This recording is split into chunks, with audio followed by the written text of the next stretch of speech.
And welcome to day 4 of our trip to Italy, and we are in the Cinque Terre. This was the first day that we really got things going. I'm James, by the way, in case you've forgotten. This is Donna.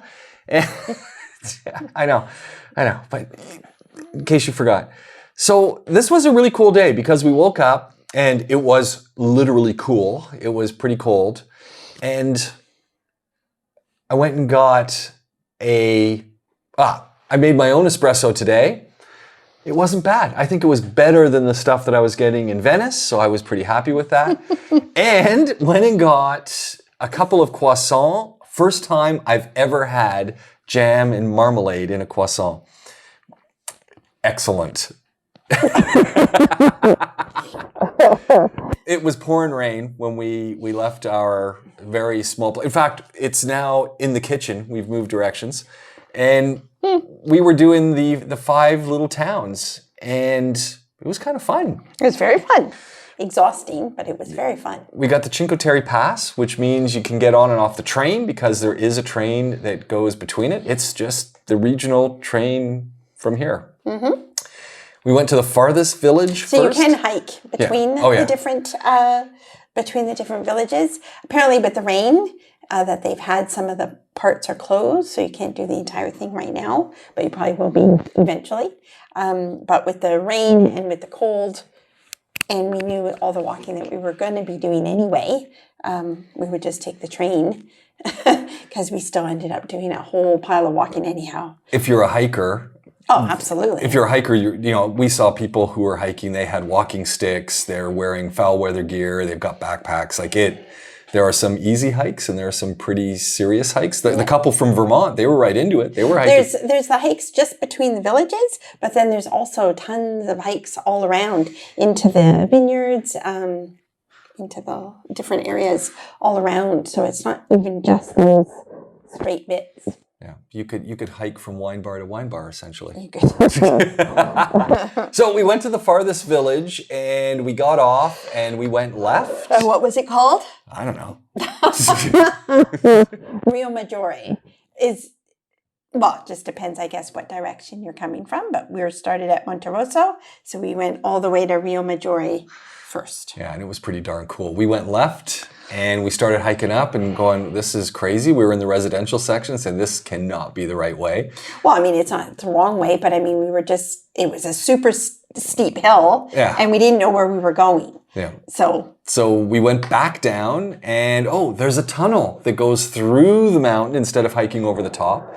And we ended up in the tiny little town. And then there's another sign that says, hey, do you want to go to the marina? So we did. Picturesque. Every direction you look, just picturesque. It was incredible. Just beautiful. And we hung out there and you're just looking and you're looking up at these apartments and houses that are all different colors, and the water was really breaking today. Apparently you can rent boats. They weren't renting them today because it was a little choppy. But it was wonderful, and for us, the sun cleared, came out. Yeah. The clouds cleared. It was rain all day. Yeah, 90% chance of showers. Didn't rain once. No, so we were very lucky with that. It poured all the way to the train station, but then after that, it was beautiful isn't the word, but it wasn't raining. So we went and walked around, and then we thought, okay, well, let's head to the second village, Monterosso. Is it Monterosso? We're in Monterosso right now. Oh, yeah, okay, so it wasn't Monterosso. Manarola. It starts with an M. Mm-hmm. So we head to Monterosso because we were getting hungry. And Donna, being the expert planner that she is, and I'm serious, get in touch. If you're planning a vacation, you want to think about Italy a little bit, you want to think about anywhere, Disney, this woman. So we were getting a little hungry, so Donna had done some research, and there is this spectacular restaurant. Again, do you know the name of it? No. It's not even in the town, and in the town there weren't even any signs for it or anything, so I was glad that I had looked it up, because apparently it's for the most spectacular sunset. And we knew we were going to get a sunset today because, I mean, not that it was raining, but it was very cloudy and windy, and so we weren't going to get a sunset. So lunch was perfect. Was the deal. And it's called Nessum Dorm, Nessum, and it's on the way. If you were going to trek to the next village, it's on that route. So, we found it quite easily. It's sort of underneath the cemetery. Yeah. Yeah. It is. Actually, when you look on Google Maps, you do see the cemetery and you see it. And it's literally on this cliff. Yeah. And it's just, a row of tables 2 by 2, and the view is spectacular. And the food is also spectacular. Yeah, and they clearly say, if you look at it, no pizza, no pasta. All they do is their homemade pesto. Which they actually do a course, and I thought that would have been fun to do, but you need a little bit more time. So you can do a make your own pesto class with them. And we had bruschetta. We have. Just keep talking. They have, 10 different kinds of bruschettas. We had pesto with just tomatoes and mozzarella. Yeah. And then we also had just a charcuterie platter of Parma ham and a buffalo, a mozzarella, a burrata. A burrata. Sorry, just tired. And of course, we had our limoncello spritz. Oh man. With mint. So that kind of. We're from we're not from, but we live in Dubai, and in Dubai, the drink that you can get everywhere is just a lemon mint, which is essentially lemon juice with mint and soda or whatever. So this is we just said it's the next level of the lemon mint. Yeah, it was excellent. Yeah, and then you just have this spectacular view. It was a little chilly. It was windy. It didn't matter. Yeah, it didn't matter, and the sun came out, and it was just. And they have this amazing sign when you walk in. Don't worry, I'll show them. Okay. Something about, today is the day to be happy and have a great day. No, it's better than that. I'll show you. It's here. You're looking at it right now. So to the point that we want to get this photo blown up, it's got the sign, it's got the background. Yeah. And if you're ever having a bad day. The other thing. Best espresso so far I've had in Italy was at this place. And we were so they only take cash, so you can't go and use your card. So we're just there checking out. I see the guy brewing up some espresso. I said, you know what? I'll take one of these shots. And he was making it for someone else. He just gives it to me. Literally a single shot of espresso, this much, €2. Where did he say it came from? Milan. Beans from Milan. Best espresso I've had in Italy was in this place. So, yeah. There we go. Yeah. So that was spectacular. And then we slowly headed back to the train. Yeah. And go to village number 3. Which was Cornelia. Ooh, we got it. Yeah. Woohoo. So Cornelia is the crazy one because they say they have a beach. I don't know where the beach is. An amazing surf break there, though. Yeah. But I don't know. They say that Cornelia is on the top of a hill. It's the only one that's not on the water. So all of the others are either you get off at the train station and you might have a little hike to do, but they're pretty much, right there. But Cornelia is way on top of the mountain. So you can, of course, walk it. You can walk the road. You can walk, there's stairs, or there's a little bus. Yeah. Donna wanted to walk. I said, let's take the bus. Right. So we did. So just a little bus. It's, a 2-minute drive up. Better than a roller coaster taking that bus down because the guy driving clearly lives there and he gives her. I was standing in the back, I was airborne at 2 points and I needed to go to the washroom. So it was a ride to really enjoy. But you know what was really cool there is we went up, and because it's quite high up and you've got to walk to get there, as they bill it, it's the least visited. It has the least number of restaurants. Yeah, it has the least. 3 gelati places are right beside each other, all open and all slinging out gelati. Everyone's getting it. Yeah, I guess because it's really, there were lots of little restaurants, but when you go around, I guess by that point it was probably about 3 o'clock. So everybody was getting gelati, but that was it. Like, what do you do if you live in a little place like that? Yeah. I had we had little cups. I got a cup of basil gelati, which I thought was going to be pretty horrific, but I did it. It was good. Basil topped with olive oil. And I paired that with dark chocolate gelati. Even the lady who was slinging it to me gave me a big smile when she saw that pairing, so she was very happy with that. And I had the mint chocolate chip, which is always my go-to, and coconut, which was... James said it tasted like suntan lotion. Yeah, there we go. Well, the taste was the smell of suntan lotion. The cool thing was the church there. So we walked up to the church, just took a little look in. And I'm inside the church, taking a look, and I'm walking out. I'm actually taking a picture of the door. You're looking at it now. And one of the gentlemen who is coming out, he says, whoa, that's not the best part. He opens the door, and you can see carved in the top of the door frame, 21, I think. Yeah. Amazing. This church was, 1232 was when it was first built, from a Monterosso tavern owner, and the list goes on, and it was just really cool place. So we did that. It was fun. I went out to the end, took another look to see some of the places we'd already been.